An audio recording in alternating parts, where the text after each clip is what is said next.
Mēs esam Maltas vidusskolā, kas iepriekš bija Maltas 1. vidusskola un Maltas 2. vidusskola, un nākotnē pretendē uz Rēzeknes novada sporta centru. Mūsu objektā ir kopumā 2 vidusskolas rekonstrukcijas un jaunbūve. Jaunbūvētais korpuss ir lietojams arī atsevišķi sporta vajadzībām. Ir apvienotas abas padomju laikā celtās skolas, pielietojot analogu kompozīcijas risinājumu korpusi, kas savienot savstarpēji starp galerijām. Maltas vidusskolas piebūve, jaunbūve ir veidota kā liela mēroga tēlniecības objekts.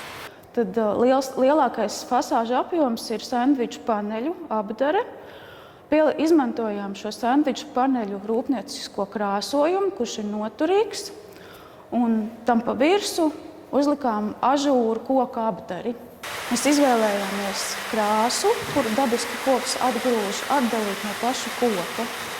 Rekonstruējumos objektos mēs izmantojām tos pašus krāsu toņus, kas ir izmantots jaunbūvē.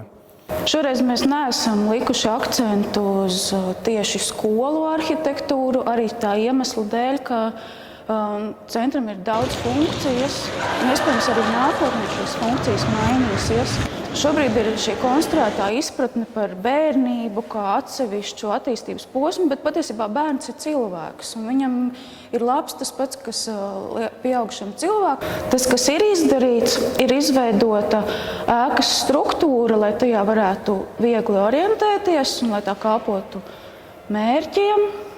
Un šī izveidotā skaidrā struktūra, viņa tās lietotājos arī radīs jaunus paradumus, kas mainīsies tikai ar laiku. Jo tas, kādā vidē mēs uzturamies, viņš veido arī mūs pašus.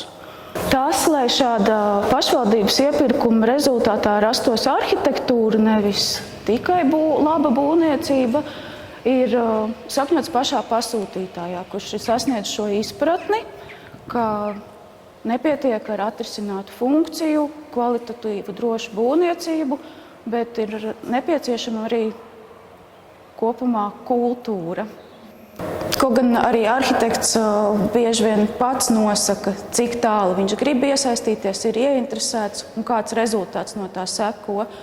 Projekta ietvaros nebija pasūtīts interjers, tomēr centāmies arhitektūras kārtā galvenos reprezentatīvos mezglus atrisināt. Un tā kopā strādājot, panākot maksimāli labāko rezultātu. Es arhitektūru uztveru kā sakārtošanu. Labiekārtojuma plūsmas ir organizētas tādā veidā, lai gājēji un autotransports nekrustotos, netraucētu viens otram. Un noteikti katra šī jaunā kārtība viņa vidē rada kādu frekvenci, mijiedarbību, atstāja nospiedumus gan uz tās lietotājiem, gan vērotājiem. Bet ar šo jau Maltas vidusskola nav pabeigta. Viņai ir kur augt.